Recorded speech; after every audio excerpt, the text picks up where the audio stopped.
ఆంధ్రప్రదేశ్కు ప్రత్యేక హోదా, పోలవరం ప్రాజెక్టుకు నిధుల కేటాయింపు విషయంలో ఏపీ సీఎం చంద్రబాబు నాయుడు ప్రజలను మోసం చేస్తున్నారని వైసీపీ అధినేత, ప్రధాన ప్రతిపక్ష నేత వైఎస్ జగన్మోహన్ రెడ్డి విమర్శించారు. అసెంబ్లీలో ధన్యవాద తీర్మానంపై ప్రసంగించడంతో పాటు అసెంబ్లీ ముగిసిన అనంతరం జగన్ మీడియాతో మాట్లాడారు. ఈరోజు శాసనసభ జరిగిన తీరు కౌరవ సభను తలపించిందని జగన్ పేర్కొన్నారు. కడపను కూడా కౌరవ సభగా మార్చేందుకు ప్రభుత్వం యత్నిస్తుందని వైఎస్ జగన్మోహన్ రెడ్డి విమర్శించారు. ఏపీకి ప్రత్యేక ప్యాకేజీ కేంద్ర కేబినెట్ ఆమోదంపై అసెంబ్లీలో ప్రవేశపెట్టిన ధన్యవాద తీర్మానంపై మాట్లాడుతూ ఏపీ సీఎం చంద్రబాబుపై జగన్ విమర్శలు గుప్పించారు.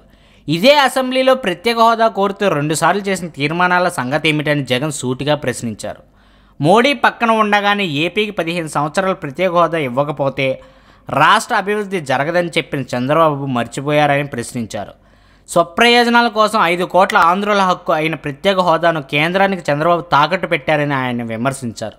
14వ ఆర్థిక సంఘం ప్రత్యేక హోదా ఇవ్వొద్దని చెప్పిందని చంద్రబాబు గోబల్స్ ప్రచారానికి తెరలేపారని వైఎస్ జగన్ మండిపడ్డారు. అభిత్ సింగ్ అనే ఆర్థిక సంఘం సభ్యుడు రాతపూర్వకంగా లేఖ ఇచ్చారు. ఇది చంద్రబాబుకు కనిపించడం లేదా అని ప్రశ్నించాడు. ఆగస్టు 31, 2015లో, మార్చి 2016లో ఇదే అసెంబ్లీలో 2 సార్లు చంద్రబాబు తీర్మానాలు చేయించారు.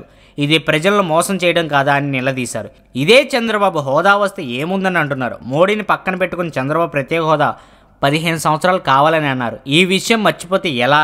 అలాగే కేబినెట్లో తీర్మానంలో ప్రత్యేక హోదా ఇవ్వండి అని తీర్మానం చేసినట్లు గుర్తు చేశారు. చంద్రబాబు ప్రభుత్వం ఏర్పడిన తరువాత నీతి ఆయోగ్ ఏర్పడక ముందు కూడా వీళ్ళు పట్టించుకున్న పాపాన పోలేదని జగన్ ఆగ్రహం వ్యక్తం చేశారు.